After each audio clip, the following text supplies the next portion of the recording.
i-up yung live sa Facebook po. So nasa Facebook pala to.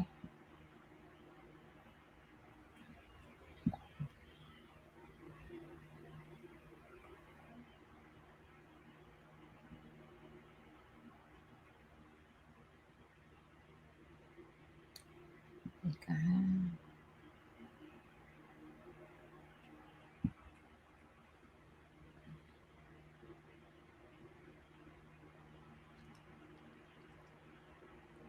Okay, sabihin mo sa akin yung countdown.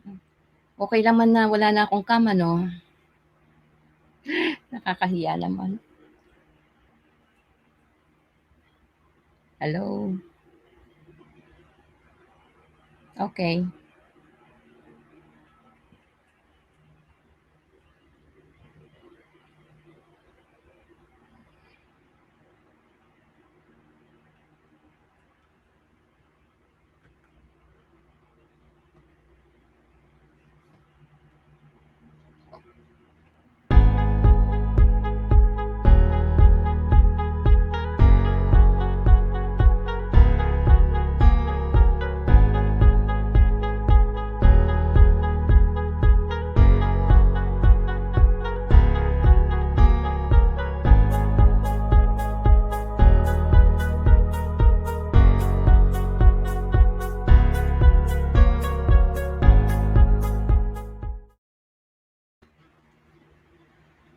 Hello, yes, good afternoon.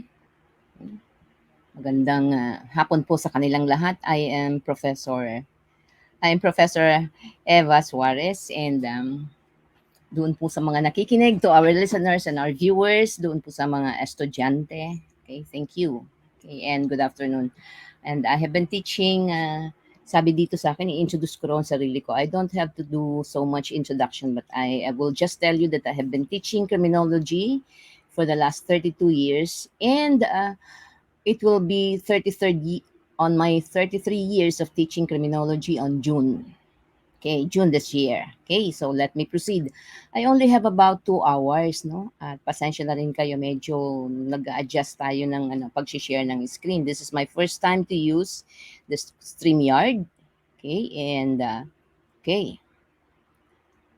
So, I am tasked to discuss with you. I hope na nakikita po ng maliwanag and my audio is okay. Okay po.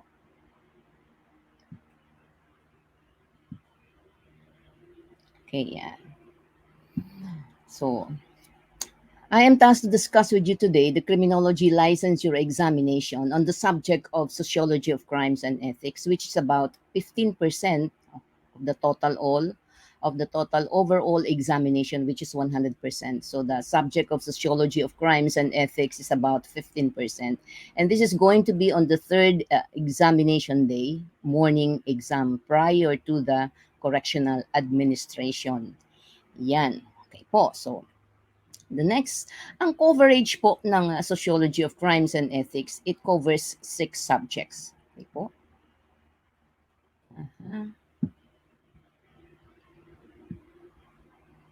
Sandali lang po at hindi ko siya mailipat.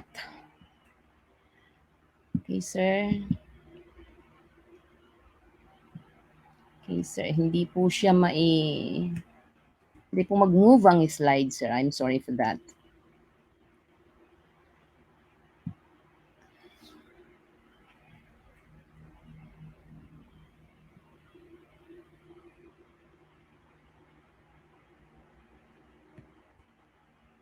Yan. Okay po. So, Sociology of Crimes covered 6 subjects. 6 po na subject ito. We have the Introduction to Criminology and Psychology of Crimes. Then we have the Philippine Criminal Justice System. Then we also have the Juvenile Delinquency and Juvenile System. Then we have the Human Behavior and Crisis Management. Then we have Ethics and Values. And of course, the Criminological Research. Ito po yung subjects na covered ng Sociology of Crimes. Okay.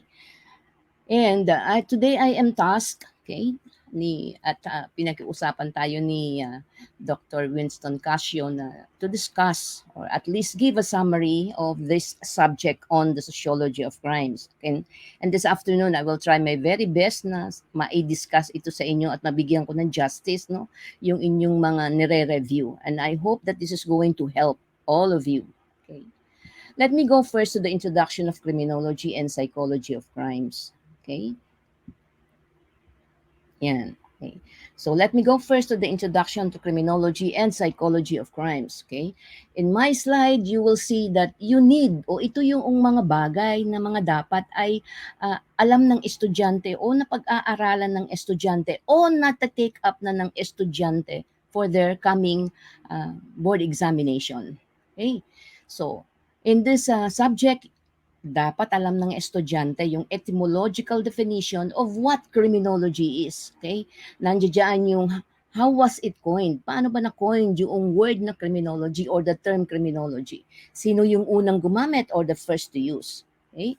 And then the definition of criminology should include the definition of criminology as given by Edwin Sutherland. Okay, so kinakailangan ay kabisado mo ito so that you will have a full understanding of what criminology is. Okay. And then you also have to take note of Republic Act 11131. Kailan ba naging effective ito? Ano ba ang naging dahilan nito? Ano ba ang batas na ni-repeal ng RA 11131? Okay, so titignan mo yung RA 6506 which was repealed, okay, by the enaction of this law RA 11131. Okay, so sana po ay ito ay alam na ng estudyante o kaya ay nate-take up na sa kanilang review. Okay. Then we have the schools of thought of criminology. Okay? Of course, you are not going to take the board examination kapag hindi mo alam ito.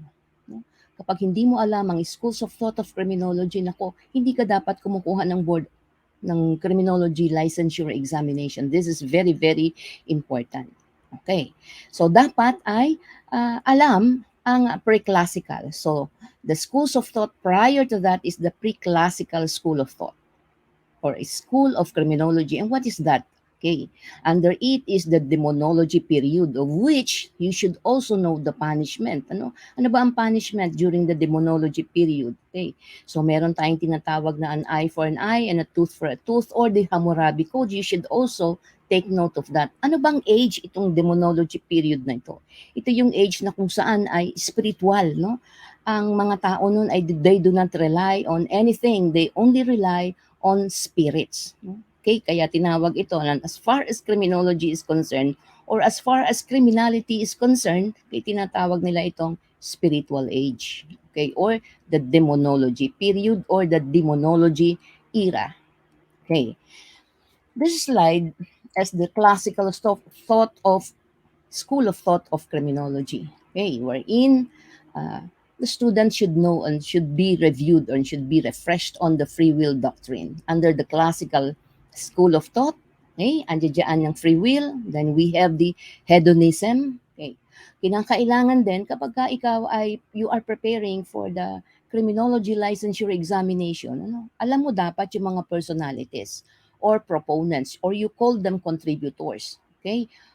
Sila sino-sino yung mga yan? Sino-sino yung mga tao dito under the classical school of thought like Cesar de Beccaria and Jeremy Bentham.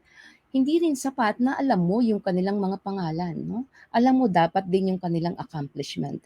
You should know how to describe them or what are their accomplishment o ano naging role nila no, in the classical school of thought. Under also the classical school of thought of criminology, we have the rational choice theory o yung tinatawag nating based on conscious choice. Alalahanin natin na just a reminder na pag sinabi nating theory, no, theory means giving explanation to something. Nagpapaliwanag, Nagpapaliwanag ka kung bakit may nangyayari. And kapag ikaw ay nag-aaral ng criminology, no, especially on the subjects, what are you trying to answer? You are trying to answer, okay, or you are trying to get explanation of why do people commit crimes? O kaya ay bakit merong krimen? So kung mapapansin mo, no, talagang minsan sinasabi ito ng mga estudyante ng criminology na maririndi ka talaga sa theories.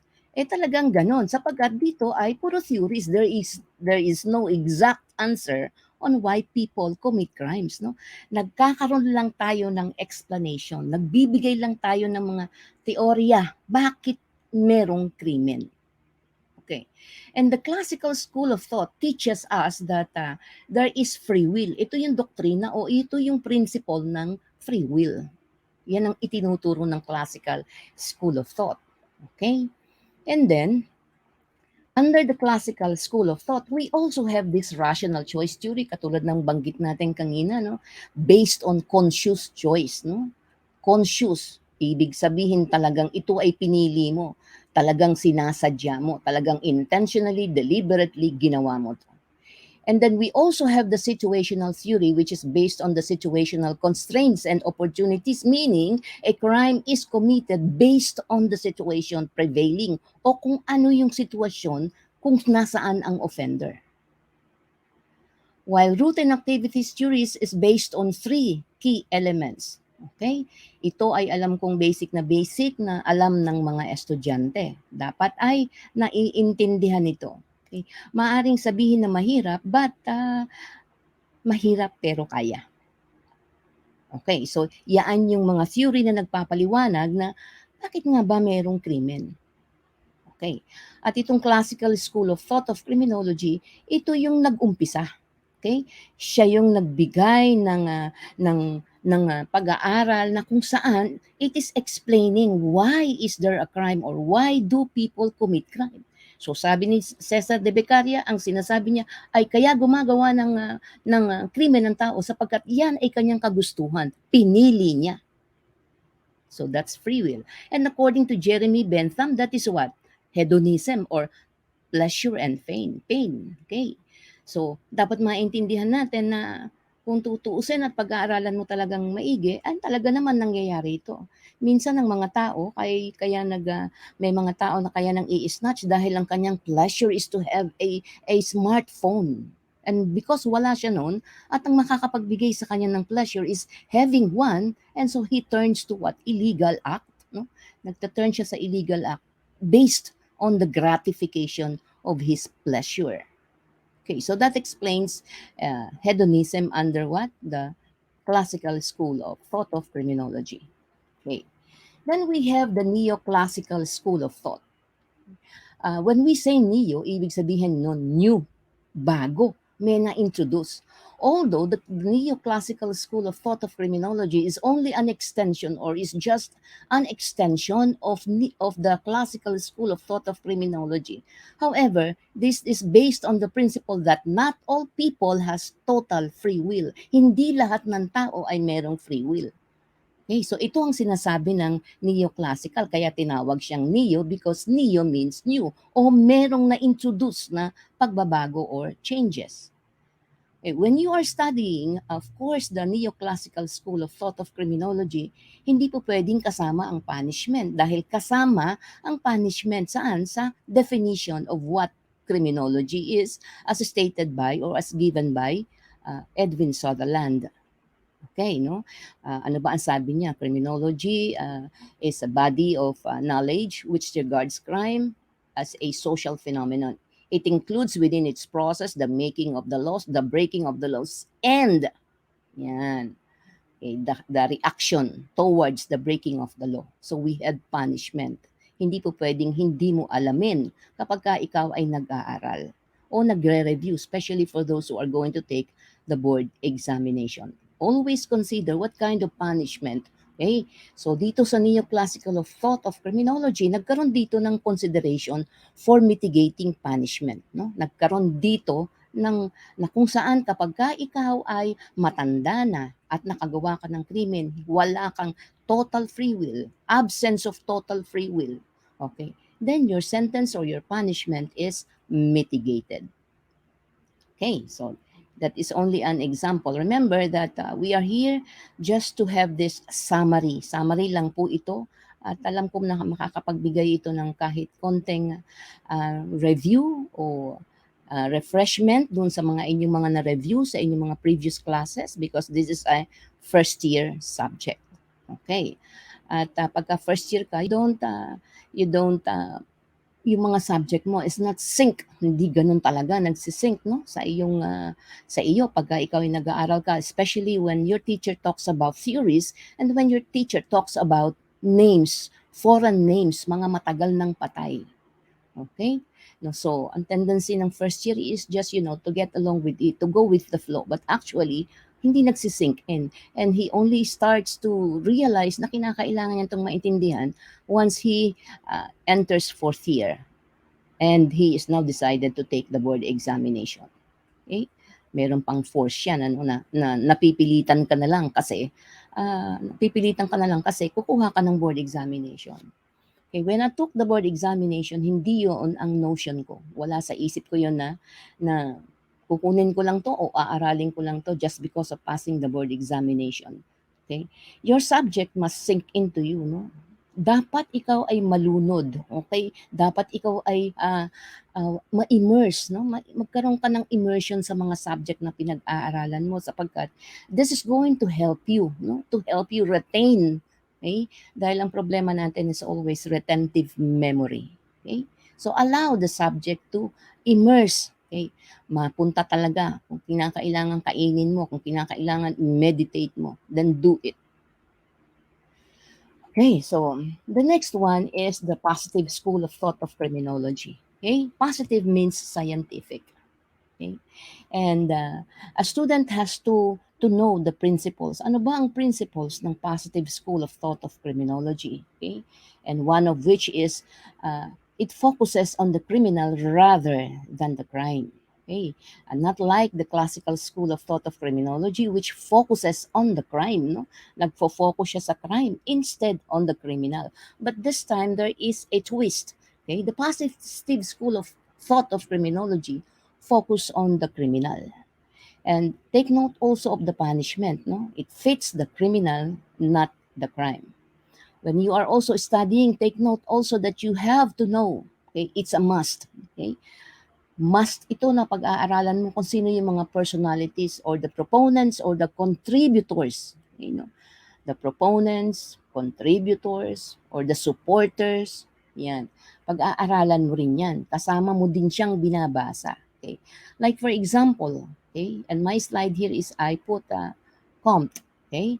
Auguste Comte. Ano ang naging papel ni Auguste Comte, okay, dito sa positive school of thought of criminology? Okay? Ano ang naging role ni Auguste Comte when he is not a criminologist himself? He is a what? Sociologist. And he invented and he coined the word sociology. Okay, no? At bakit tinawag itong positive school of criminology, no?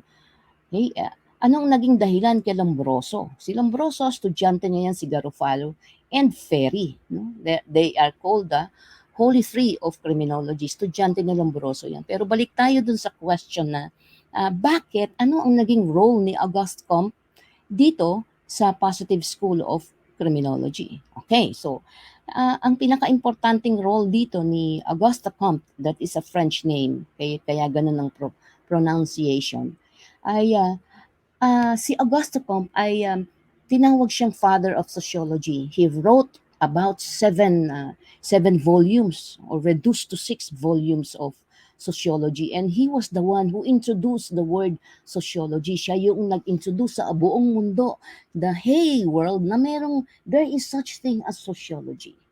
And according also to Auguste Comte, na kapag ka ikaw pinag-aaralan mo yung buhay ng isang tao, that if ever you are going to study any aspect of the life, in the life of a human being, in the life of a person, dapat pinag-aaralan mo ito using scientific methods. That's what Auguste Comte said. Okay? He stated that in his book. And Cesar Lombroso was inspired. Oo nga naman, na kapag ikaw pag-aaralan mo ang kahit anong aspeto sa buhay ng isang tao, dapat ito ay pinag-aaralan mo using scientific methods. And that was the birth of the positive or the positivist school of criminology. At lahat ng sumunod na iyon kay Comte, o Comte, Tagalog, Comte, sila ay tinawag na positivist. That whenever these scholars, these scientists, these criminologists, these doctors would study any aspect about human being or about a person or about an individual, they have to use scientific means. Yan.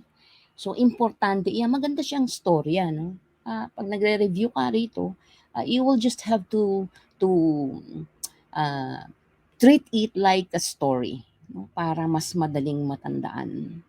Okay. Student also has to know the events, okay? Yung history, mga descriptions, okay?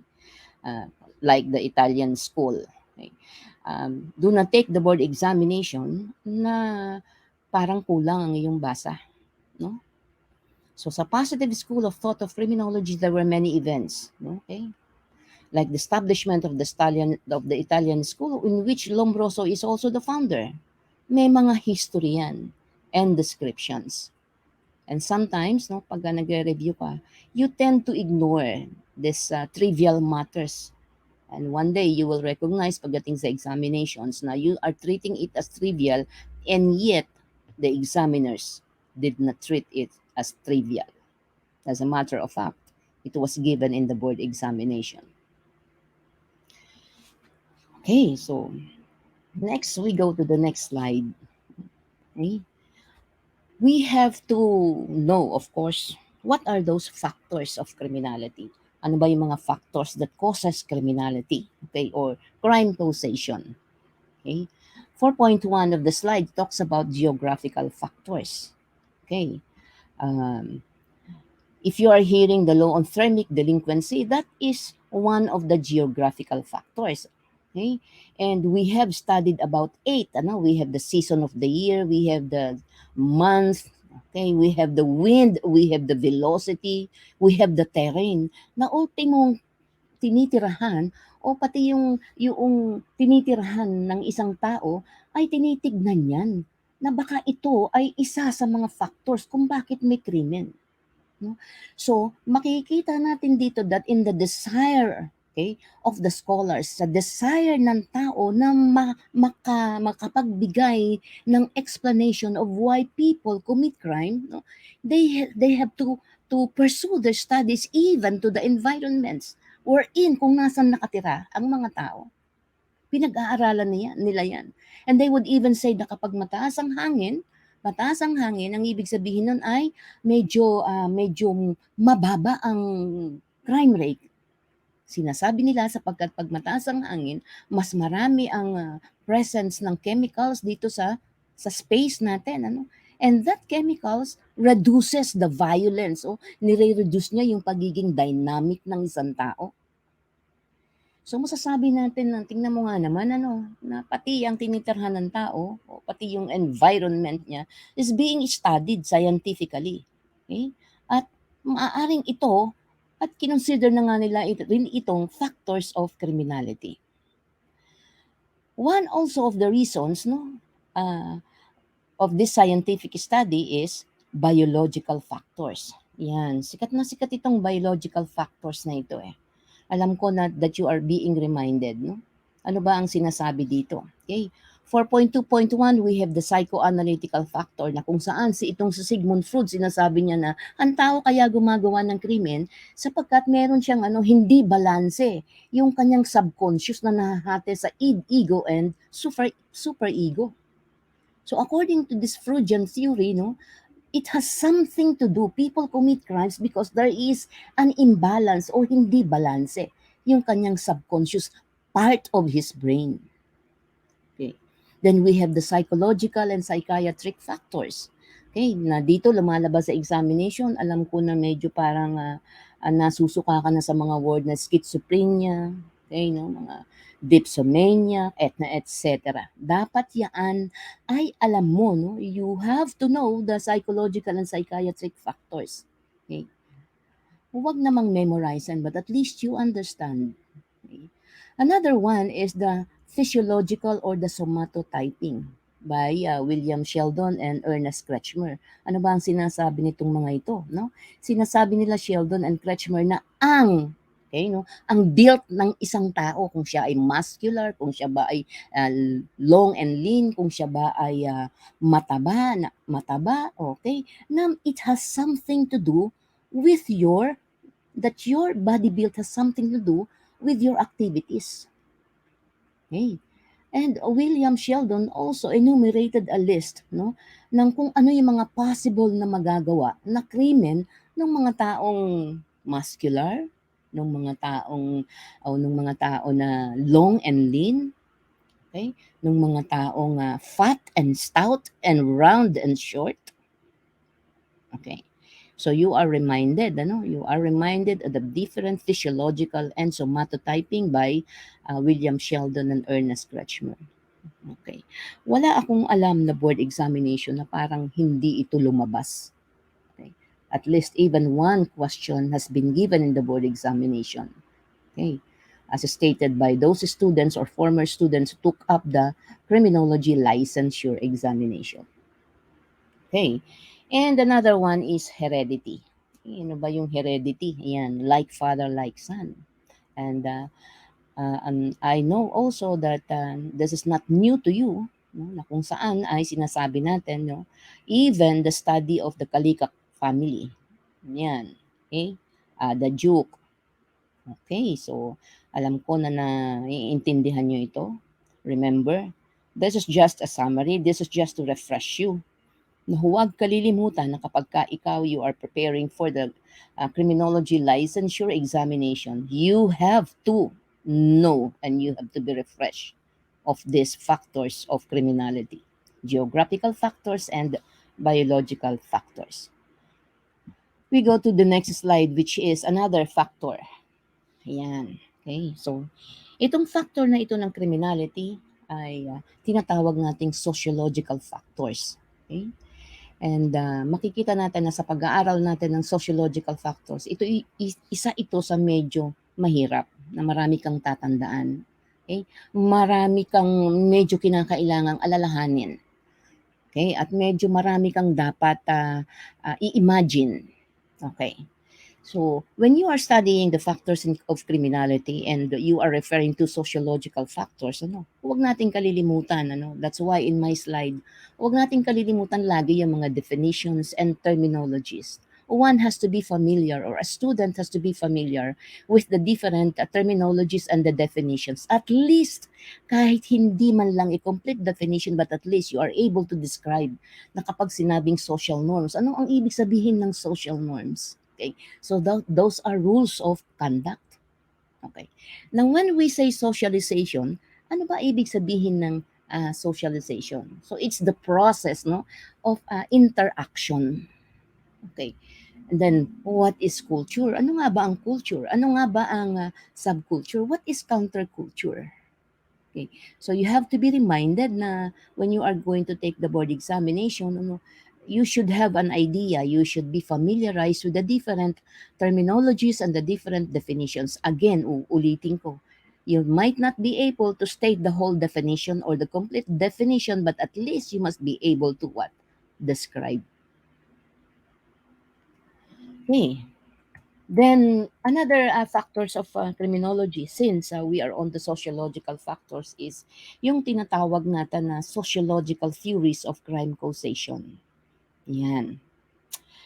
Okay, so ito yung kung meron kang factors of criminality na pag-aaralan, medyo ito yung tututukan mo. Okay? Because modern criminologists today believe that people commit crimes not because they are psychologically imbalanced.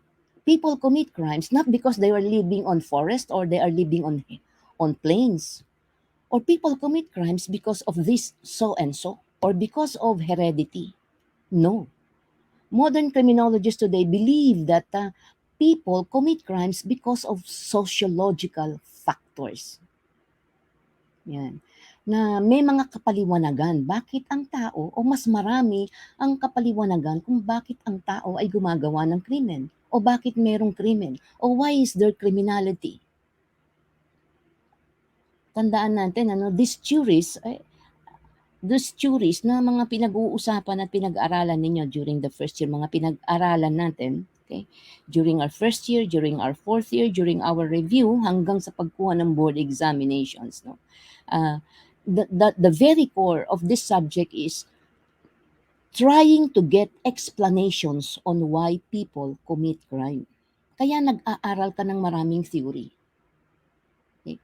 Because there is no definite answer on why people commit crimes. Hindi mo po pwedeng sabihin, kaya magnanakaw yan kasi mahirap yan. That is not a point-blank answer. You can only theorize. You can only consider some factors. You can only consider theories, but not a point-blank answer. Okay, so dito sa tinatawag nating sociological theories of crime causation, okay, we have three. Okay, actually, it's two, which is divided into different theories. Okay, we have the social structure theories. I will move my slide, and then we have the social process theory na binubuo din ng under it is the social learning theory and the social control theory. Let me go back to my previous slide. Okay, on the sociological theories of crime causation, we have the social structure theories.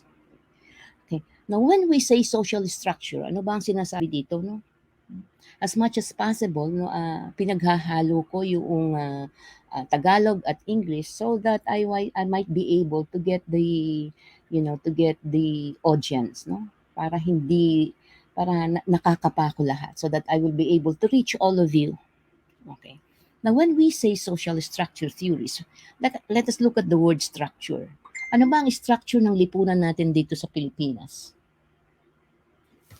Okay, ano ba ang structure ng ating lipunan dito sa Pilipinas? So meron tayong tinatawag na upper class, meron tayong tinatawag na middle class, at meron tayong tinatawag na lower class. At according to the social structure theory, no, itong mga structure na ito ay nagiging factors, no? Nagiging isa sa mga dahilan o isa sa mga nagiging factors kung bakit ang tao ay gumagawa ng krimen. Katulad halimbawa ng sinasabi dito sa social disorganization theory, from the word disorganized, na kapag ka ikaw ay nakatira ka sa isang disorganization lugar, for example, community mo ay isang barangay na punong-puno ng, let's say, ay mga mas marami ang single parent, mas marami ang single parent household, marami ang dilapidated, no? Dilapidated, hindi lang lumang bahay, kundi dilapidated. Marami doon ay out of school youth. Okay? And mas marami sa isang barangay ang maraming trabaho. According to the social disorganization theory, no, they posited that people who are living in a disorganized institution has the tendency to feel despair, and they go on conflict. Nagkakaroon ng conflict. No? Well, that is true. Kapag ikaw ay isang pamilyadang tao, hangga't maaari, ang mga anak mo ay palalakihin mo sa isang environment na, o sa isang barangay na merong simbahan, merong park, merong basketball dyan, walang pasugalan, mas marami yung mga nag-aaral na ang kanyang mga nakakasalamuha ay mga nakakapag-aral, may maayos na values. So that is what the social or disorganization theory is positing. Okay, no? Proponents of this social disorganization theory posited, okay, that if a person lives within a disorganized or in a disorganized society, chances are he will commit illegal activities brought about by conflict and brought about by despair. Kaya pumasok siya dito sa social structure theories. And also under this is the conflict of culture theory by Thorsten Selin. Okay, no? May conflict. The upper class has its conflict with the middle class, and the lower class has conflict with the middle class. Kaya siya ay pumapailalim dito sa tinatawag nating social structure theories. Okay. Then we go to one of the famous theories, which is a strain theory. And I believe that walang estudyante ng criminology na hindi naiintindihan tong strain theory. Na when we say strain, those are the hassles. Those are the stresses of life. Sino ba ang may mga stress sa buhay? Those belonging from the lower class, or those belonging from the middle class, or those in the upper class? Na kapag ka ikaw ay wala kang means to reach your goals, no? Nai-stress ka. Okay? Kahit nga ikaw ay isang may trabaho kang maayos pero kulang ang kinikita mo, no? Nai-strain ka pa rin. Lalo na pag nagkakasabay-sabay ang problema. Wala kang pambayad ng bahay, wala kang pambayad ng tuition fee. Nasa ospital ang iyong asawa, okay? May mga utang ka na utang mo sa kumpanya. So these are strains, no? Ito yung mga bagay na nakakapagpa-stretch sa isang tao, especially when they are in a lower class. Minsan nga kahit nasa middle class, meron nito And when people have these strains, when people are these hassles, problems, and issues, and they could not handle it, no? They could not reach their goals. Okay? They turn to illegal acts. They turn to illegitimate means. So yun ang ibig sabihin ng strain theory. Okay. And we have the cultural deviance theory under also the social structure theory. Okay. We all know na culture plays a very important part, okay, in the institution. Actually, in a society, ang buhay ng isang society or the life of every society lies on the culture, kung ano ba ang kultura mo. Okay. And in the Philippines, we are a diversified nations. Napakarami nating kultura. Isa language lang, ang dami na natin. Ano? Okay. May mga pagkakaiba, no? Na may pagkakaiba ang bawat kultura, no? So, sabi nga natin bawat class, no? Bawat class, bawat structure, kanya-kanyang culture 'yan. Upper class has its own culture. And middle class has its own culture. And the lower class has also its own culture. But sometimes, if you belong to the lower class, nahihirapan kang abutin it's very hard for you to reach the culture of the middle class, especially the upper class. And so, nagkakaroon ng conflict which causes crime. That is according to the cultural deviance theory. Okay, so next is the social process theory. Now, when we say social process theory, from the word process, okay, I'm going to make it faster so that I still can tackle the rest of the subject. Okay. Medyo binibigyan ko lang ng focus itong sociological factors na ito because I have talked to many of the students and ilang beses din akong nagre-repeat, no? Nagre-repeat ng lecture on the sociological factors. Okay.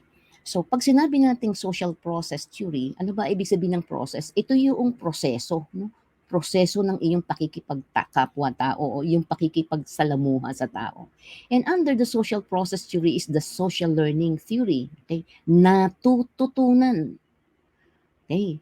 Na itong theory na to, lalo na itong differential association theory, okay? Itong dot na ito na posited, okay, by ang major proponent nito is Edwin Sutherland. Ano? He is one of the most important American criminologists. Why? Because he posited the differential association theory na kung saan sinasabi niya na kapag ka ikaw ang natutunan mo o ang nakakasama mo ay yung mga taong less ang value, less ang principle, mas marami sa kanila ang criminal minded, then you become one like them. It's just like tell me who your friends are and I tell you who you are. Yan. So, from the word process, from the word learning, natututunan mo, no? Sa iyong kaibigan, sa iyong kabarkada, sa iyong BFF. No? Wala nga namang adik na nag-iisa. It is always with the company. Laging may kasama yan. Okay. Then we have the differential reinforcement theory, another theory born under the social learning theory. Anong sinasabi dito na kapag ka ikaw ay you commit crimes, a person's behavior is determined by the reward or punishment. Na ang isang tao gumagawa ng mabuti because of some rewards. And people commit illegal acts, no? Because they are punished, napaparusahan. So sinasabi ng DRT o ng differential reinforcement theory na kung saan ay ang behavior ng tao ay nakabase sa nare-receive niyang rewards or nare-receive niyang punishment. So, summarily, yun ang ibig sabihin. Then we have the neutralization theory na kung saan conventionally ay nakakapagpakita ng ang isang tao ng kunwari maayos siya, kunwari learned, kunwari maayos, educated person, but at the back kung iyong i-analyze at kung iyong bibigyan ng pansin ang kanyang mga nasa likod niya, then nagdi-drift din siya sa kanyang values. You are drifting away. Ninoneutralize mo yung mga values mo. But at the back of it, you are committing illegal acts. You are committing crimes. So that is what? Neutralization theory. Another part of the social process theory or the social process theory is what we call the social control theory. Alam natin o alam ko na all of you are very much aware. No? We have the social control theory. Okay? The social control theory ay may mga theory pa rin siya underneath the social control. Control, no? It talks about control. So under it is the containment theory, and also another one is the social bond theory, or the next one is the social reaction theory or the labeling theory. Pag sinabi nating control, like for example in containment theory, ang sinasabi ng containment theory is kapag ka ang isang grupo, yung leader ng isang grupo hindi niya na control ang buong miyembro niya, and he has failed. At ito yung sinasabi ng containment theory. No? Failure to contain, failure to control your group is one causes of crime. Yeah.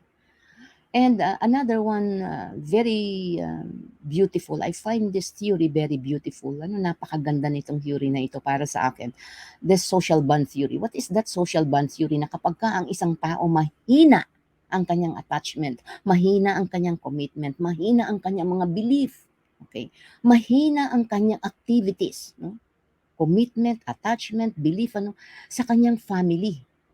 Pag mahina ang iyong connection o ang relationship mo sa iyong mga magulang, okay? magiging problema ka. Yan ang tinatawag nating social bond theory. Kapag ka ang isang tao mahina ang kanyang connection sa kanyang family, sa kanyang mga magulang, sa kanyang family, mahina ang kanyang connection sa school, mahina at ang connection niya o yung bond no, na nagdidikit. Kaya minsan nakakarinig tayo ng mga kriminal na buti pa dito na lang ako sa kulungan, at least dito libre kong gwardiya, may pagkain ako. Doon sa bahay namin, sinasabi ng kriminal na to na nasa loob ng kulungan? Mabuti pa nga yung pusa hinahanap ng nanay ko. Ako 2 araw na akong wala, hindi pa ako hinahanap. Okay. Ito ay madalas kong naririnig, no, sa mga nakakulong, no? That they lack love, attention, belief. Okay, at ang unang-una dyan, of course, is the family and the home. Yan, napakaganda i-discuss ng social bond theory. And we have also the social reaction theory or the labeling theory na kapag ka ikaw, nililabel mo ang isang tao according to negative label. No? According to psychologists, when you label a person negatively, that person is going to stand up to what he is being labeled. Kung ano ang iyong inililabel sa isang tao, okay, napakalaki ng chances na yun ang kanyang gagawin. Magiging ganun siya. So when you call a person negatively, no, we should not do that. No? Kasi hindi natin nalalaman, sabi nga ng mga psychologists na hindi mo nalalaman, paunti-unti nagiging ganun ka na because you are being labeled, you are being branded. Yan, okay, so next is another theories or other theories that you have to take into consideration in your review. Okay, kung meron tayong DAT, meron din tayong DIT na tinatawag nating Differential Identification Theory by Daniel Glasser. We also have our, ano ba yung DIT na ito? No? Ang sinasabi dito ni Daniel Glasser is kapag ka ikaw ay meron kang pinagagayahan, no? when you are identifying yourself to a certain person, kahit ito ay real or imagination lang. You would like to be a Robin Hood, kaya ngayon nagnanakaw ka, pinamimigay mo doon sa mga mahirap because you would like to be identified, no, with Robin Hood style. So sabi ni ano yan, posited yan ni Daniel Glasser. And there another one is the imitation and suggestion theory by Gabriel Tard. What does this theory mean? Ang ibig sinasabi dito ni Gabriel Tard is a person unknowingly, hindi sinasadya, unconsciously nagagaya niya yung behavior ng ibang tao. At yung ibang tao naman hindi niya alam na yung kanyang activities, yung kanyang behavior ay it is become a suggestion to other people. So you call this an imitation and suggestion theory, posited by Gabriel Tard. Another one is the Marxist Theory. Okay? A Marxist Theory by Karl Marx. Okay, no? Kaya dyan lumabas yung critical criminology dahil yan si Karl Marx nabuhay yan nung panahon ng mga industrial age na kung saan merong proletariat at tinatawag natin bourgeois. You remember that, no? Na isang economist, no? Na ang sinasabi ni Karl Marx diyan dalawa lang ang klase ng tao dito sa mundo, yung kapitalista at yung manggagawang api. Yan. Karamihan sa mga communist party, mga communist system, yan ang kanilang mga teorya. No? Kaya sinasabi ni Marxist na dapat kung anong meron ang mayaman, dapat meron din ang mahirap. Yan. Feminism is also part of, or aggressive feminism is also part of critical criminology. So, maganda na ito ay mababasa mo. And when you read, focus. You don't have to memorize. Just focus. Okay? Parang kwento lang. Gawin mo lang siyang parang kwento. Okay? Para mas maging madali ang pagre-review. Then another one is the developmental. Actually, this is developmental theory. Sorry, I omitted the word. Inadvertently omitted the word. That the letters AL. Okay? Actually, this is developmental theories. At under the developmental theories, okay, alam ko rin na narinig nyo na itong tinatawag nating life course theory. No, ano ba sinasabi ng life course theory? In summary, sinasabi ng life course theory na sa buhay ng isang tao, may mga stages siyang pinagdadaanan, may mga experience siya. Na minsan ng isang tao from hanggang siya ay maging 40 years old, wala kang problema, hindi gumagawa ng krimen. Subalit nung mawalan ng trabaho, nung iniwan ng asawa, nung nagkaroon ng problema sa bahay, ito yung kanyang mga experiences na nagpabago, ng kanyang buhay. So kaya tinawag siyang life course theory. Okay. Tandaan na niyo yan kasi mamaya lumabas yan sa board examination. Yung life course theory na yan. Paborito rin ito sa mga graduate school studies. Okay. Then we have the latent trait theory. Okay. Ang sinasabi ng teorya na to na ang isang tao, meron siyang master na trait, meron siyang master na na trait. Talagang yan yung makikita natin, yan ang kanyang master self. Subalit, okay, meron din tayo na parang duplicate, na yung another trait natin na yung mga gumagawa ng hindi maganda. Yun yung wala sa labas. Yun yung natatago. No? Okay? At ito ay lumalabas lang kapag ang tao ay nakaka-experience, na nawawala yung ating master trait, yung ating master self, nawawala yun. Lalo na kapag nakaka-experience tayo ng mga negative na mga circumstances, na mga injustices, mga problemang matitindi. So that's developmental theories, which is life course, and the latent trait theory. Okay, so medyo mahaba yung theories na yun. Talagang ganun, mahaba talaga siya no? Gusto mong makapasa ng board examination. Pagka gusto mong makapasa ng board examination and you would like to really pass the board examination, okay, you are not going to miss every single one of it, every single one of the theory. Subalit, hindi rin natin dapat kalimutan yung mga tinatawag natin general classifications of criminals. So, based on etiology, based on behavioral system, based on activities, and based on mental attitudes. And of course, the rest is explanation to criminal behavior. Now, when a person commits a crime, there should be an explanation. There should be an explanation. And if the explanation or the theory involved ay isa lang, you call that single. And kapag ka marami, you call that multiple. Or a combination is you call that eclectic. Okay, and also I do not know if this will be given in the board examination, but part also of Introduction to Criminology and Psychology of Crimes is crime statistics. No? So, pwedeng daanan. Okay? With that, mm, we are going to proceed to the second one. Yan. The Philippine criminal justice system. Okay? Medyo mabilis tayo because medyo meron tayong oras. Okay? The Philippine criminal justice system, uulitin uli natin, okay? Just like in the previous subject, okay? Lagi nating sinasabi na don't forget the definitions or the terminologies. Okay, no? Sometimes in our rush to study and to read everything, minsan alam mo lang yung RA or PD 1612. Pero pag tinanong sa'yo kung ano yung PD 1612, hindi mo ma-quote kung ano yung batas na yon. Okay, so ano ba yung reason? Because we tend to ignore o kaya nade-delay o kaya hindi natin muna pinapansin, ina-overlook natin hanggang sa totally hindi na natin talaga siya tinignan. Okay, so when you read it completely. Pag nag-aaral ka ng PCJS, at least you have to know the definition of crime, the criminologist, who is a criminal. Okay, dahil sa Philippine criminal justice system, they have defined the criminals into legal sense, into criminological sense, into criminal justice sense. Yan, dinidefine nila yan. So at least you must have an idea.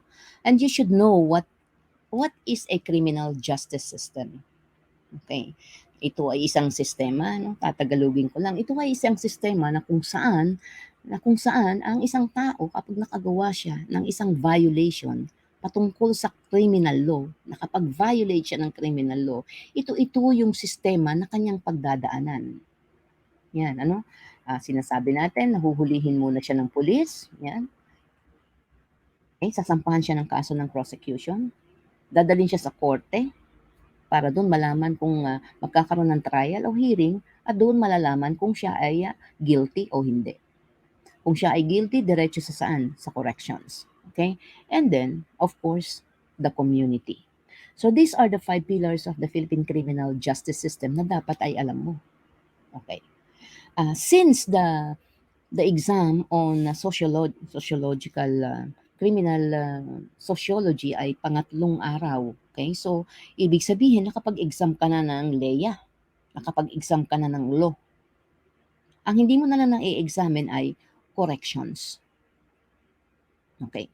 So, I would presume na kapag kumuha ka ng subject o ng the third subject, the third examination, ay you already know marami ka nang na-invest on law enforcement. Marami ka nang na-invest on law sapagkat ito ay na-examine mo na. However, yung corrections, ito yung examination mo sa hapon. Okay. So in my slides, nagbigay ako ng konting focus on corrections. Okay. So when we say law enforcement, no, hindi lang PNP yan. Police din yan. Kasama din yan ng NBI, PIDEA, OMB, the BOC, the BOI, and others. Okay, so when you are studying about the law enforcement, dapat alam mo ang history ng ating PNP. We are talking of the Philippine setting because the United States has only 3 pillars of their criminal justice system. 3 lang ang pillars ng US, while we have the 5 pillars. Okay, so kapag nag-aaral ka ng patungkol sa law enforcement, lalo na pagka-police, no? Napakalawak niyan. Basically, dapat alam na alam mo yung nasa sinasabi ng Constitution, national in scope and civilian in character. Okay, basic yan, basic. And you should also know the history ng ating kapulisan dito sa Pilipinas. Ano ba ang functions, no? Ano ba ang functions ng law enforcement? Yan. What is the function of PDEA? What is the responsibility? No? Ano ba ang NBI? Anong kaibahan ng PNP sa NBI? Okay, so dapat medyo alam 'yan. Hindi lang dapat medyo, talagang dapat ay alam na alam. Okay. What are the roles and responsibilities of the law enforcement as far as the 5 pillars of the Philippine criminal justice is concerned? Okay, so these are the things that you should know. The next slide is, okay, so Okay po, we go now to prosecution. Okay, ano ba ang role ng prosecution sa PCJS? Okay, since you have taken up your examination on law, okay, andiyan na rin yung evidence, rules of court. Okay, I suggest that you again revisit your rules of court on the functions of prosecution in the Philippine criminal justice system. Ano ba yung NPS o National Prosecutorial Services? What are the main function? Ano ang pinaka main function ng prosecutor sa ating criminal justice system? Ano talaga yung ginagawa niya? Ano talaga yung pinakamahalagang siya lang ang dapat nakakagawa at siya lang dapat ang gumagawa? These are the things that you should know about prosecution. And then we go to the court. Ano ba ang role ng court in the five pillars of the Philippine criminal justice system? The function. What's the hierarchy of court? BP 129 could help you on that. The Philippine Constitution could also help you on that. If you would like to search more, lalo kapag ikaw ay hindi pa kumukuha ng exam, pwede mo rin namang tignan ang ah, ang rules of court. Basahin na kaagad 'yan. Okay, ang Philippine Constitution o Batasang Pambansa bilang 129, PD 1508. Yan. Okay, so these are the laws that is related to the five pillars of the Philippine criminal justice system. Next is we have now the corrections. Ayan. Okay. Ito yung medyo tinutukan ko ng kaunti sapagkat alam ko na ito ang iyong magiging examination. Pagka ikaw ay kumuha ng examen ng board, licensure examination, sa hapon, sa umaga, kumukuha ka ng Sociology of Crimes, and then in the afternoon, you are going to take up Correctional Administration examination. So this is going to help you. No? Sana ay makakatulong ito. I have given here a brief summary kung papaano, no? Ano ba ang pinag-aaralan o ano ang iyong pag-aaralan as far as corrections is concerned. Okay, so when you are studying corrections, no, dapat ay alam mo yung justifications of punishment. Okay, ano ibig sabihin ng justification of punishment? Ba't ka ba kinakailangan maparusahan? Bakit ang isang tao na nakagawa ng paglabag o violation ay kinakailangan maparusahan? So you call that the justification of punishment. No? That is basic, dapat alam mo yan. Okay, so justification of punishment is what? Ano ba ang dahilan? And then you also have to know the history of corrections. Okay, kasama sa history yung tinatawag nating forms of punishment. What are the forms of punishment? At meron tayong tinatawag na ancient forms of punishment. Okay, so that's the ancient o yung makaluma, okay, o yung mga kaparusahan noong unang panahon. Okay. And when you are talking about the history, I have divided it into two. We have the foreign setting and of course the Philippine setting. Yan, so meron tayong Philippine setting and meron tayong foreign setting. So we are now talking of imprisonment or incarceration. Okay? Minsan may mga estudyante na hindi alam ang ibig sabihin ng incarceration. Incarceration is also the same as imprisonment. So we should also be familiar with the words, no, yung mga terms na ginagamit. Okay. And then, no, sa foreign setting, no, ano ba ang pinag-umpisahan? Okay? Kapag ka mayroong lumalabag na tao sa mga laws, okay, ano ang ginagawa? So what does the government do? Ano ang ginagawa nila sa mga taong nagkakamali? Okay, so alam natin na ang imprisonment hindi sa atin nag-umpisa yung history niyan, ano? Okay, so meron tayong tinatawag na transportation of prisoners na kung saan noong araw ang mga kriminal o ang mga gumagawa ng krimen ay itinatapon nila doon sa mga bansa na kanilang sinakop. So we have the transportation of prisoners. At kailan nagkaroon ng imprisonment, ano?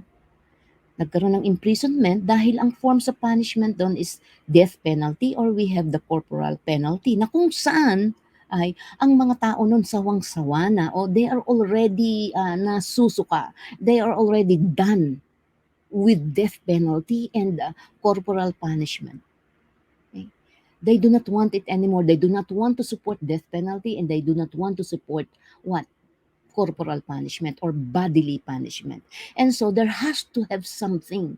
And then there was imprisonment which was made as an alternative. Ito ngayon ang naging alternatibo, paraan upang ang mga nagkakamali o nagkasala o lumabag sa batas ay maparusahan. So that's the birth of imprisonment. But it was not born like that. Hindi siya ipinanganak ng ganyan-ganyan, ganyan-ganyan lang. Dumaan sa mga iba't ibang era or stages ang imprisonment, no? Hindi sa atin ang galing. Okay. So, again, meron tayong tinatawag na gap, no? That is from 1870 to 1880. O ano ba ibig sabihin ng gap? Hindi yan yung brand ng damit. The golden age of penology. Okay, so that's the golden age of penology na kung saan dito nagkaroon ng reformatory movement na people and states are now talking about the rehabilitation or the improvement of the prisoners. Okay. So kung matatandaan natin na ang tawag sa kanila dati ay nasa penitentiary. Ano ba ibig sabihin ng penitentiary? Okay. Penology before means poena or suffering. The very reason that's why you are punished, that's why you are being imprisoned, kaya ka nalalagay sa kulungan, the only purpose is for you to suffer. For you to experience pain. That is penology. But now it's not penology, it's correction. You are now being put to prison in order for you to be what? Corrected, in order for you to be reformed, in order for you to be what? Rehabilitated. That's modern. Okay, so modern na yan. Pero noong unang panahon, just as I have mentioned, meron tayong tinatawag na reformatory movement, no, with the birth of Elmira Reformatory. Kasama yan dun sa GAP. Okay. Nagkaroon din tayo ng mga tinatawag nating systems. We have the Auburn and the Pennsylvania. Walang estudyante ng criminology na kukuha ng board examination ng criminology na hindi alam ang Auburn and Pennsylvania systems. Okay, so we also have this another one ay na kapag nag-aaral ka, pag-aralan mo lahat yung mga persons and personality na people and personalities involved. Okay. Sa Elmira Reformatory, sino yung tao dyan? Zebulon R. Brockway. Okay. Kilala mo dapat yan, o not personally, but ibig sabihin you are familiar with the name Alexander Maconochie, you are familiar with the name William Crofton. No? Yan, dapat ay mga medyo refreshed ka sa mga pangalan nitong personalities na ito sapagkat pagka ito ay binabasa mo, who knows, no? Who knows, it will add up something to which you already know. Okay, and we're still on correction, then we have the Philippine Setting. Okay? The Philippine Setting, ganun din, history. Ano ba ang history sa atin dito dito sa Pilipinas? Again, the forms of punishment. Of course, when we are talking about the Philippines, hindi pa pwedeng hindi mo alam ang 7 correctional institution in the Philippines.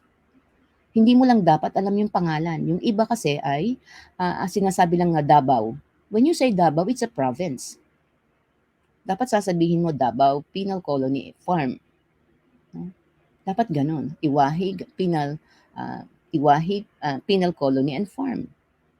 Pag sinabi mong Iwahig lang. Pag sinabi mong Palawan lang, mga probinsya yun. Pag sinabi mo na Leyte, that's only a province. So you have to know the correct and complete names of the 7 correctional institution in the Philippines. You should also know the laws that created each. Ano yung batas na nag-created sa CIW? What act is that? Act number 3579. Na kung saan sinasabi nito na dapat ay maihiwalay ang mga kulungan ng mga babae. Okay. You should also know the description. Okay, you should be able to describe, no?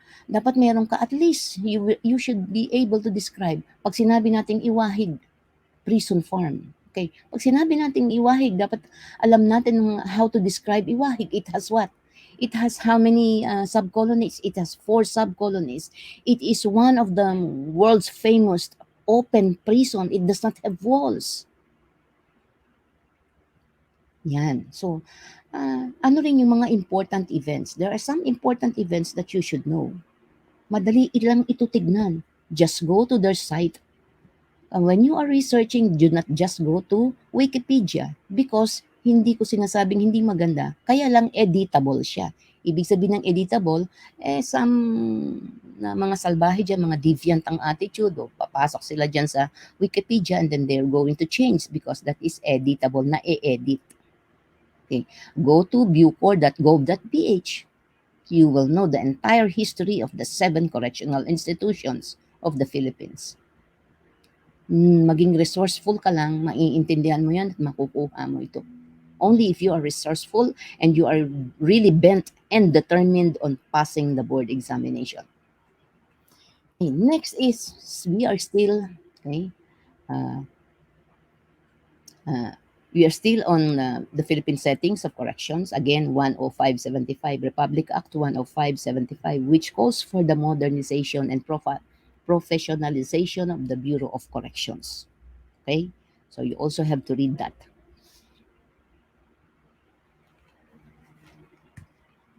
Okay. After that class, we go now to the non-institutional correction, or the NIC. Okay. You should know what are the executive clemencies. Now, when we say executive clemencies, this is a what prerogative of the President of the Republic of the Philippines to exercise what executive clemencies in the form of pardon, in the form of amnesty, in the form of reprieve or commutation of sentence. Okay, you just don't study them, or you just dapat lang ay alam mo, pero dapat alamin mo rin yung criteria. Okay. Pardon. So we have two kinds of pardon. We have the absolute pardon and the conditional pardon. Pero hindi ka pa pwedeng bigyan ng pardon ng Pangulo ng Republika ng Pilipinas hanggat hindi ka qualified. So titignan mo rin kung ano yung mga criteria for qualifications. Kailan ka pwedeng makapag-apply ng pardon? Kailan? Sino ang nag-a-apply? Ano ang tawag dun sa application na yun? Okay. Anong kaibahan ng amnesty sa pardon? Amnesty, anong kaibahan ng amnesty sa pardon? Ano ang reprieve? Meron ba tayong reprieve ngayon since this is only being given, okay, during death sentence? Okay. And then we have the commutation of sentence. Ito ay nasa Philippine Constitution. So pag pinag-aaralan mo ang correction, you also have to study the GCTA, Good Conduct and Time Allowance. We have the old and the new. The new one is stated in the RA 10592, which has repealed or revised or amended some of the provisions of the revised penal code on the good conduct and time allowance. You also have to know STAL. What is STAL? We have the special time allowance. That's the STAL. Then you have parole. Okay? Ano ba yung parole? Kasama yan pinag-aaralan. Then probation. Okay, sa probation, dapat ay alam mo ang history ng probation. Okay, that we have already two probations. One was in 1935 and it was made unconstitutional in 1937, and then PD 968, which was on 1976, or about 39 years, no? 39 years ulit bago nagkaroon ng probation law, adult probation law. You can also look at ISLAW, o yung tinatawag nating indeterminate sentence law. Okay, yung ISLAW pwedeng hindi maibigay sa corrections, pero baka maibigay naman yan sa law. Bakit? It determines or it encourages the giving of sentences into periods. Merong minimum, medium, and maximum. Okay, so yan ang corrections, no? Huwag din nating kalilimutan, no, na part of correctional system ng Pilipinas, no? Sa correctional system natin ay kasama ang jails, no?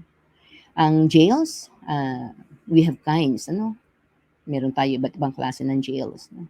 We have the BJMP under the RA 6975 and the provincial jail. Take note also, pinaimportante to, admission procedures. Sapagkat sa admission procedures, dito mo makikita yung mga documents such as the commitment order, okay, mitimus, yan. Okay. So you have to take note of the admission procedures coming from the jail to going to prison.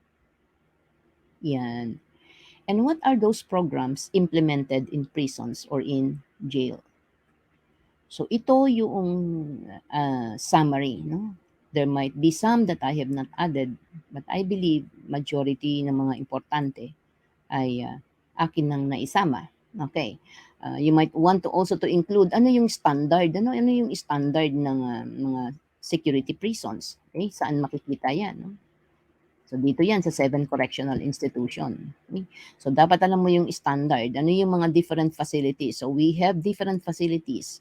Ano yung security facilities natin? So we have the maximum security facility. So bawat itong mga correctional institution na to, they are also segregated according to the security. Ano yan? Maximum security facility. Meron tayong tinatawag na medium security facility, then we have the minimum security facility. So you should be able to distinguish one from the other. At least meron ka man lang comparison kung ano ang standard ng maximum, kung ano ang standard ng minimum. Okay. Yung mga nakakulong diyan, ano ang kanilang uniform? Is it orange? Is it brown or is it gray? Yan. So kasama yan dito sa pag-aaral ng 7 correctional institution. Lahat na nakapaligid. Okay? No? Anything that is in between, okay? The 7 correctional institution, you should include that in your study. Bakit? Correction, when you're going to take the board examination on correction, ay 100%. No? And dalawa lang ang subject. Making it equal. Kung isipin mo na equal, so 50% ng question will come from the institutional correction and 50% of the question will come from the institutional correction. Wala nang ibang pagkukunan.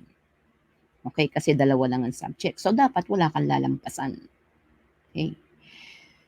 Then, okay, now we go to the ano ba ang role ng correction dito sa CJS. Yan. So dapat maintindihan mo ano ang role ng correction. So what is the role of corrections in CJS in the criminal justice system? Do we have problems on corrections? Yan. Medyo pasadahan mo lang din ang pagbasa yan.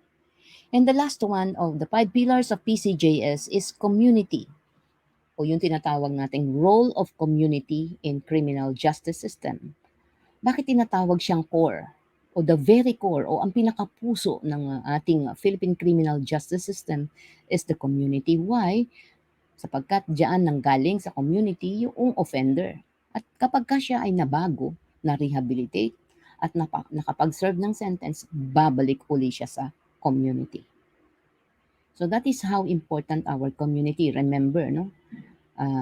Parang ilan lang ata sa buong mundo ang isinama ang community as part of the pillars of criminal justice system. And the Philippines is one of them.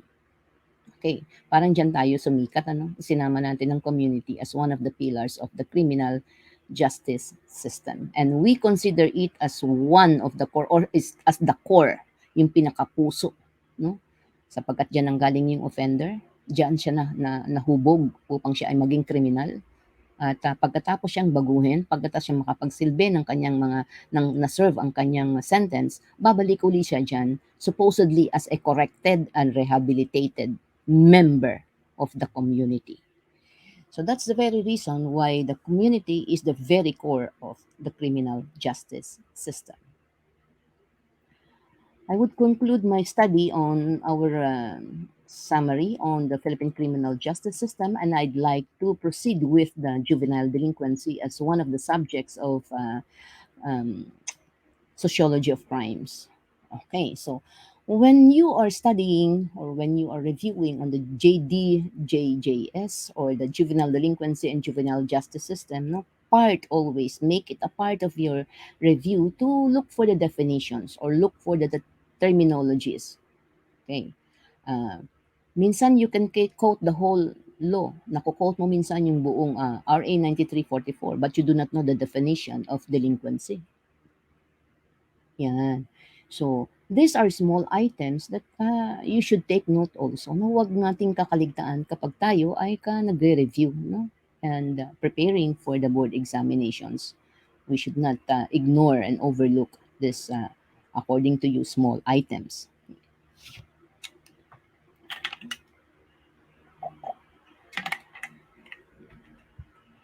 Now we go to Uh, After the definitions, okay, delinquency, who is a juvenile delinquent, who is a delinquent person, or what is juvenile delinquency.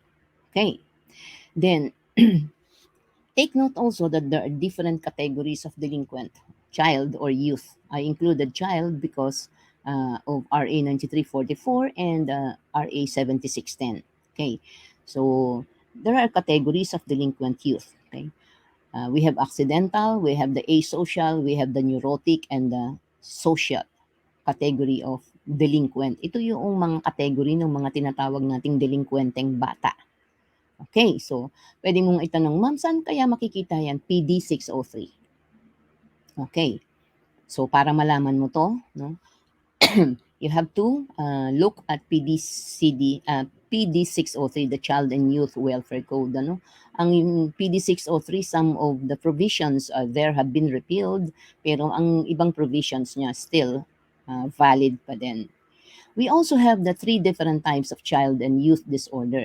Okay, you have to know that we have this antisocial child, we have this vagrant child, vagrancy, okay, and then lying child. We have also a social child. We have a true one child, and we have a child who has the emotional disorder.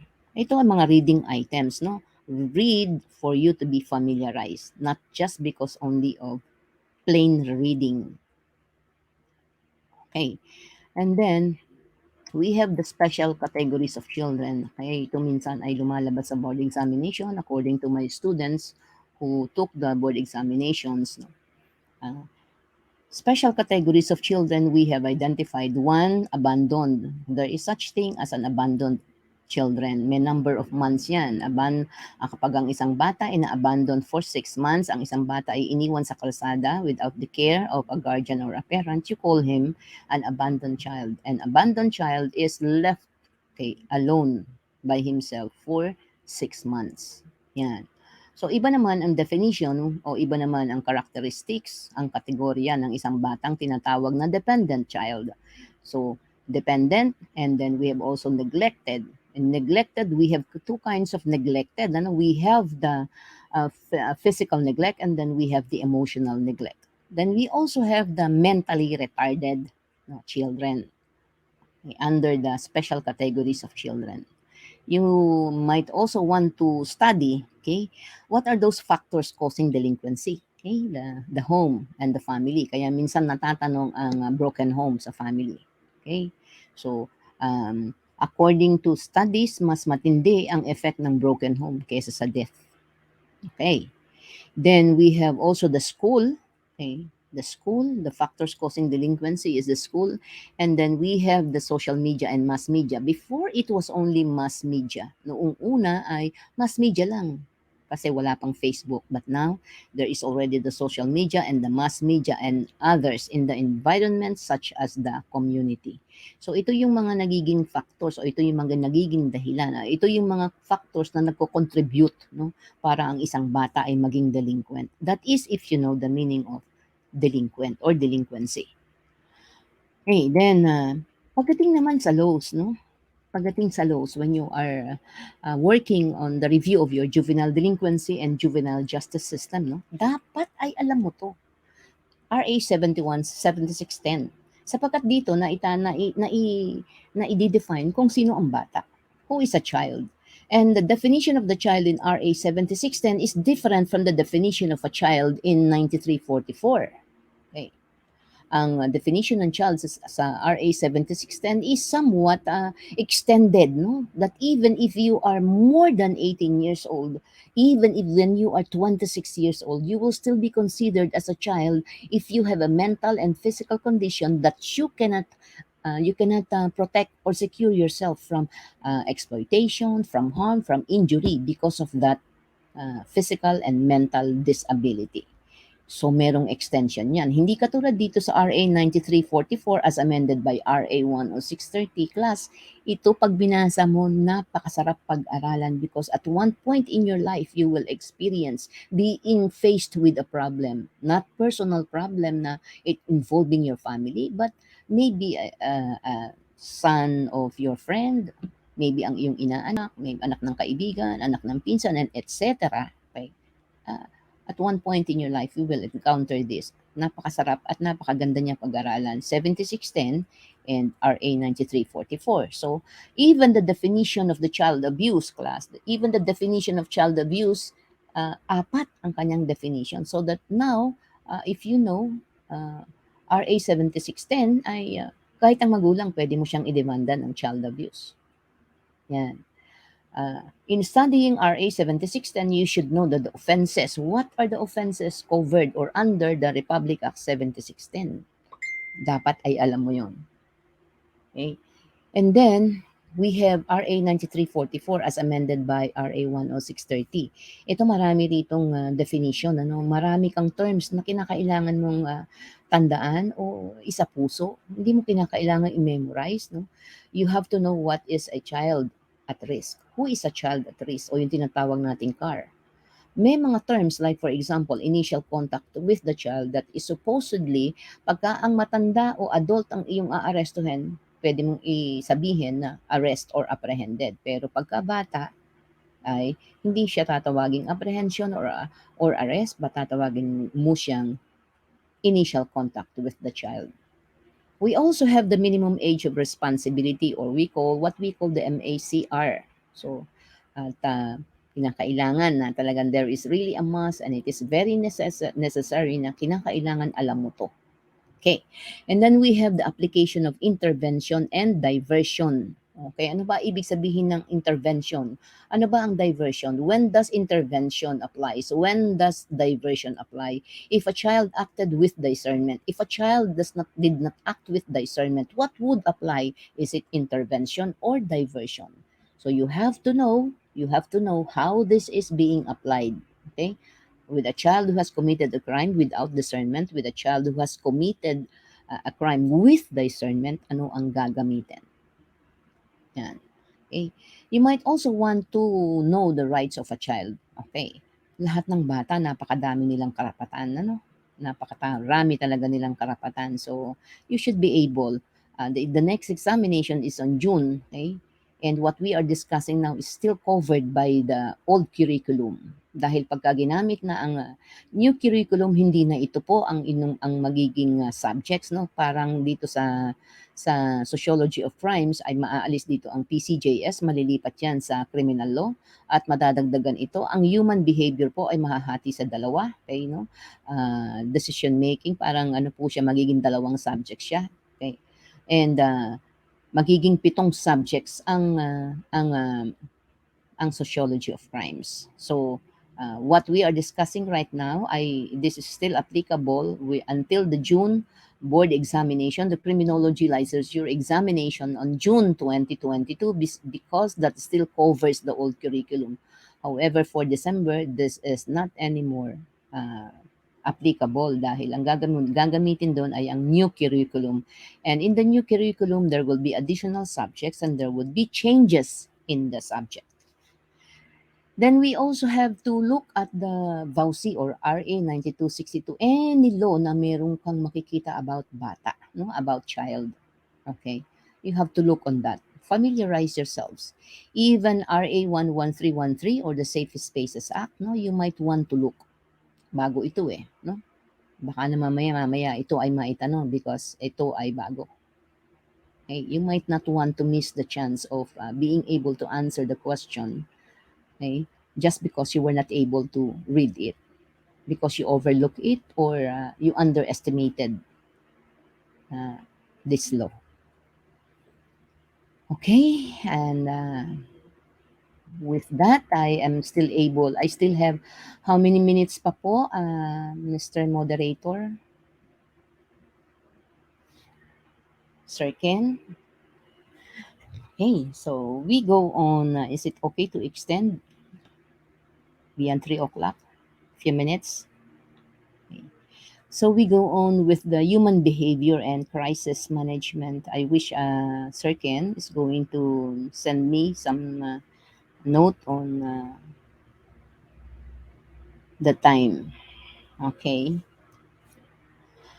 Or Sir Ken or someone from the PCPD. Okay. So we go now to human behavior and crisis management. Okay. I have divided this into two. One is human behavior, and the other one is the crisis management. So under the human behavior, again, there would be plenty, no, of terminologies. Actually, this is just only some of them. Okay, so you have to know what is human behavior. Okay, ano ba ang human behavior? Uh, what is so distinct with human behavior? Okay, ano ba ang meron sa behavior which is different from the animal behavior? What is motivation? What is frustration? Okay. Ano ba ang tinatawag natin na frustration tolerance? No? Okay, then what is coping mechanism? Ano ba ang ibig sabihin o ang kaibahan ng normal behavior versus abnormal behavior? Or in other words, what does normal behavior mean? What does abnormal behavior means? What is the difference between a normal and abnormal behavior? Now, when we say maladaptive behavior, what do you mean by maladaptive behavior? Okay? And what is a copycat crime? So these are some of the terminologies or some terms that you need to define, or at least not really to define completely, but at least you have to be able to describe. No? Matuto ka lang na mai-describe mo bawat item o bawat terminology. Okay. So frustration is different from frustration tolerance. Yeah. Okay, that is an example. And then we have again a continuation of the human behavior aspect. Okay. There are various views of human behavior. So iba't ibang klase ang pananaw sa human behavior. We have that, no? We have the cognitive view, no? Cognitive view of human behavior. Okay. Then we also have the different types of human behavior. Ang sinasabi dito sa types of human behavior is dalawa lang yan. Dalawa lang ang human behavior. Dalawang klase lang. That is what? Yung isa ay learned or operant, no? And the other one is um, inherited. Dalawang klase lang ang behavior natin, yung ating minana sa ating mga magulang, okay, at yung natutunan sa ating paligid. So those are the only two types of human behavior. Okay. However, there are still also causes of human behavior. May mga causes, no? May mga causes why human behaves. Okay? So, you must be able to familiarize with all the causes of human behavior. Classifications of also of human behavior. Behavior is also classified. Ano? Nakakategorize din yun ang human behavior. Okay? And factors that affect value system. No? Ano ba yung mga value? Ano ba yung mga iba't ibang klase ng factors na nakaka-apekto sa behavior ng isang tao? Yan. And then we also have the stages of human growth. Okay. Uh, Actually, it's only eight, no? But in another literature that I've researched, it is nine to include senility o yung pagkamatanda na. Okay. So we have these stages of human growth. We have from 0 to 8. No? 8 yan. But however, there are some literatures na ginagawa siyang 9. At ang pang 9 ay yung tinatawag na senility. Senility means old age. Okay. Then we have the types of motivation. Okay. Kung mapapansin mo, no, we define what motivation is, and at the same time, we differentiate. Okay, ibig sabihin, iba't ibang klase ng tipo ng motivation. Okay. And we also have the different types of reaction to frustration, meaning when a person is frustrated, he has also his own reaction. So, iba't ibang klase ito. Okay. And there are also common defense mechanisms. Okay, look at your old notes. Okay, look at your old notes at baka nandoon pa yan, hindi lang napapansin. Okay, yung mga tinatawag nating um, um, biological view, cognitive view, uh, yan mga tinatawag nating approaches, no? So, human behavior, sa classifications of human behavior, okay, meron tayong perception, okay, so maybe these are all in your notes, okay. So then we go now to the crisis management. again, we start again with the definitions of certain terms or the terminologies that you need to remember. Ano ba ang ibig sabihin ng crisis? What do you mean when we say crisis management? Or what do you mean hostage? Okay, ano ba ang ibig sabihin ng, o ano ang difference? So what is the difference between a hostage and a hostage taking? Okay. And how do you negotiate? What is negotiate or negotiation? And what do you mean by crisis negotiation? Okay, so also you have to study on the types of crisis. We have the natural crisis, we have the man-made crisis, things such as that. And then we have the objectives of crisis management. Ano ba ang dahilan? O ano ba ang goals? Bakit minamanage natin ang crisis? Why do we have to manage crisis? Okay, so that's it. And Stockholm Syndrome. Okay. Stockholm Syndrome, lagi itong kasama no kapag ikaw ay nag-aaral ka talaga ng criminology, especially on crisis management. You should know the story of Stockholm Syndrome. And when you talk about the hostage taking, it will always be a part. No? Stockholm Syndrome will always be a part of hostage taking lectures, hostage taking notes, hostage taking trainings. Okay? Laging kasama yan. Okay? It is very important. Dahil syndrome yan eh. Siya ay naging sakit. No? At yan yung mga sakit na we have to avoid. Ano ba yan sakit na yan? Na-develop yung mga victims, no? Yung mga hostages. They developed a mutual feeling with their hostage takers. No? And so, nahirapan noon ang city of Stockholm, which is in Sweden, no? To prosecute these hostage takers dahil nagkaligawan pa nga dyan. Actually, may nagpakasal pa dyan. But eventually, nagkahiwalay din naman. But the point is, this is one of the sickness o isang sakit na kinakailangan nating maiwasan when we talk about hostage taking. Okay, so that's Stockholm Syndrome. Okay? Another on crisis management is the crisis management team. So we are now talking Philippine setting tayo, no? Crisis management team, okay? I would suggest that you would read the PNP operational procedures, no? Ano ba ang mga procedures on hostage taking, okay? So meron tayong tinitingnan diyan, okay? And one of them is the PNP operational procedures, okay? Nandoon nakalagay kung ano ang ginagawa o ano ang ginagawang procedure when a hostage taking occurs. When there is an incident of a hostage taking situation, meron tayong tinatawag na crisis management team. We have the medical team, we have the tactical team, we have the negotiating team. Okay, so lahat ito ay makikita mo doon sa tinatawag nating PNP operational procedures. Okay, I think you can also download that in the internet, or if you have friends from the PNP, meron silang kopya niyan. And I'm sure it's going to help you a lot dahil hindi lang yun ang nakalagay doon. Hindi lang yung hostage taking, but every police procedures o lahat ng kanilang operations, arrest, search warrant, serving of search warrant, serving of arrest, nandoon lahat yun. Okay, it is really going to help you a lot. Okay, and okay, we are still allowed to go on with our lecture. Then, hindi na naman ito ganun katagal. Okay, now we go to ethics and values. Okay. Again, you have to know the etymological definition of what ethics is. Okay, saan mo nang galing yung salitang o yung word na ethic? Ethos, ethikos, and etc. Okay, so that is the etymological definition o yung origin ng salitang ethics. Then we have morals versus ethics. Ano nga ba ang morals at ano nga ba ang ethics? Ano ang pagkakaiba ng morals sa sa ethics? Okay.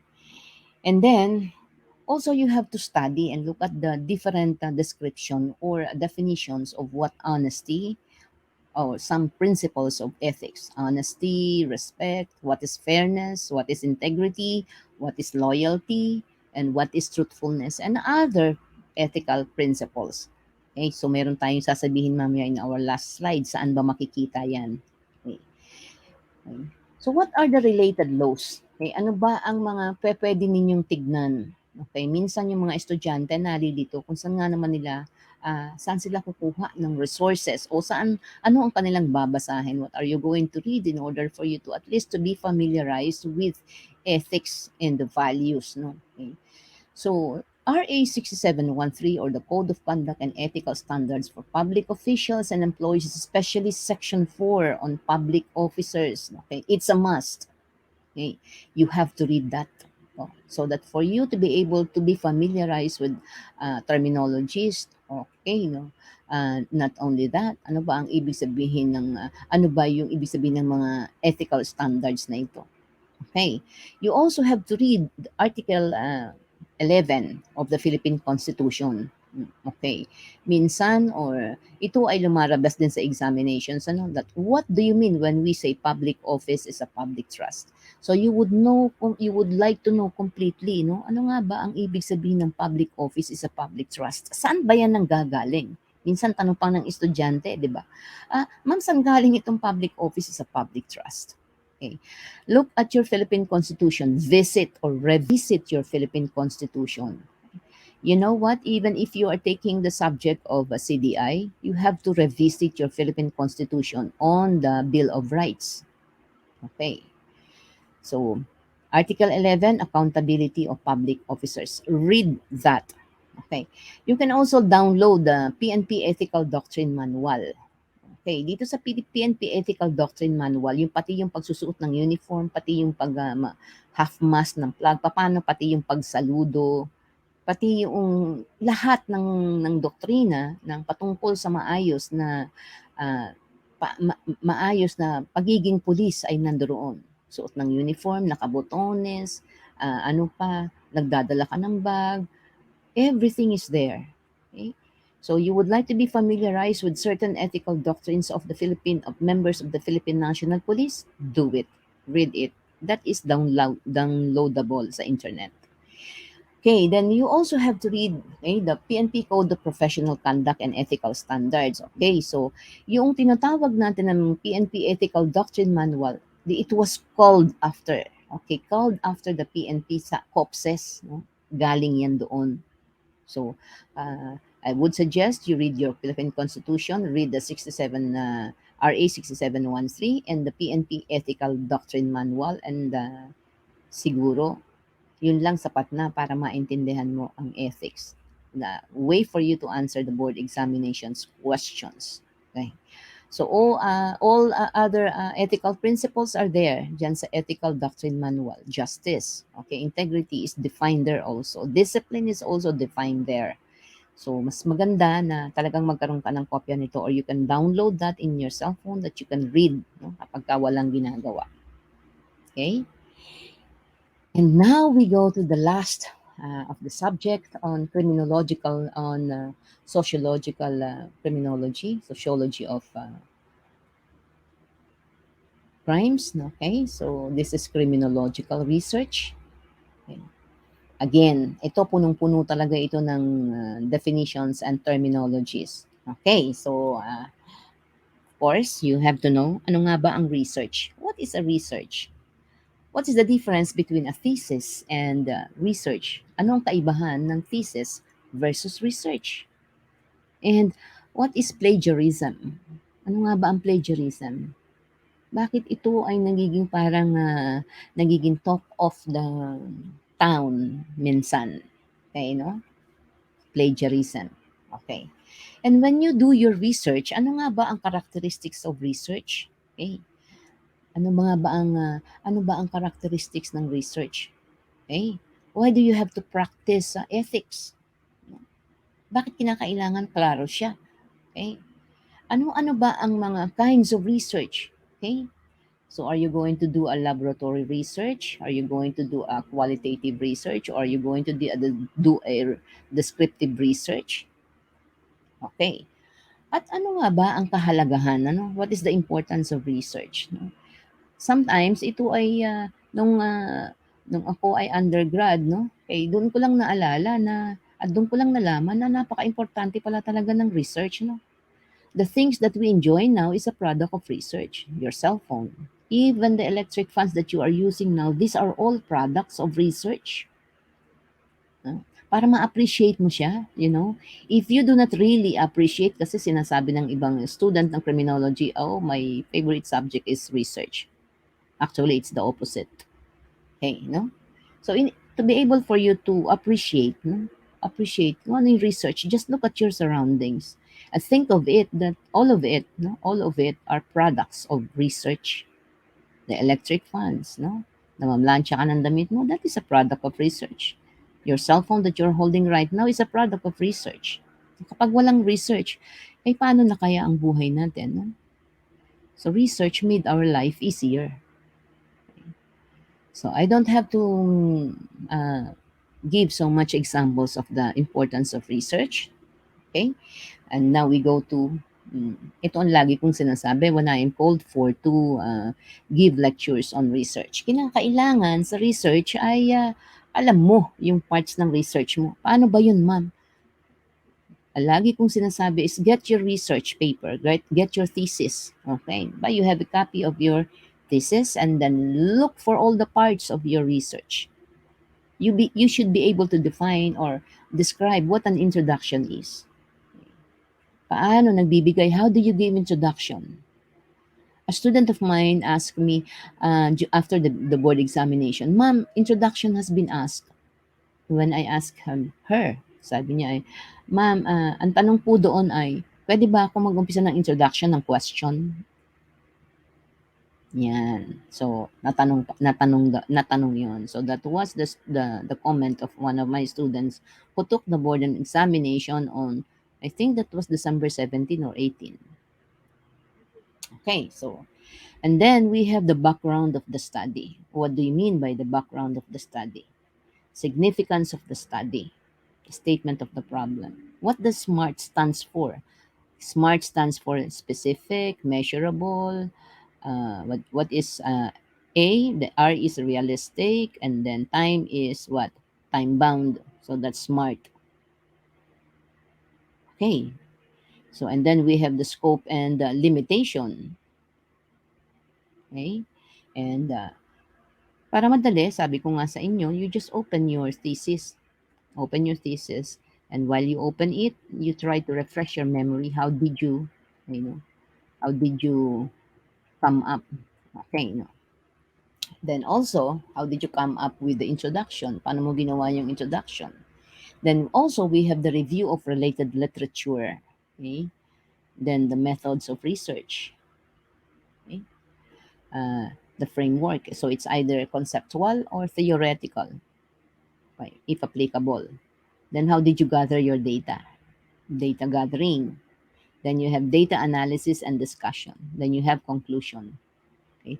Then you have your recommendations and your references and bibliographies. Okay, so para mas maging madali ang pag-review sa research is you just get your thesis, yung copy ng inyong thesis and your undergraduates, and look for the chapters, no? Minsan sa isang institution, it's only chapters 1 to 4. Some institution or some schools would have it chapters 1 to 5, but whatever it is, these are the basic parts, no? Ito yung basic parts ng research. Okay, so with that, okay, we are already through with the 6 subjects covered under the criminal sociology. Okay, the third examination subject, the third day morning exam with a 15% rate or weight in the criminology licensure examination. Okay, with that class, I'm praying that you have your all the best, praying for all the best in your review and examination. And I would like to say thank you. And I would like also to say thank you, PCPD, Dr. Winston Casio. Thank you so much for giving me this opportunity. And I hope that it has helped some of our listeners and our viewers. Thank you all so much.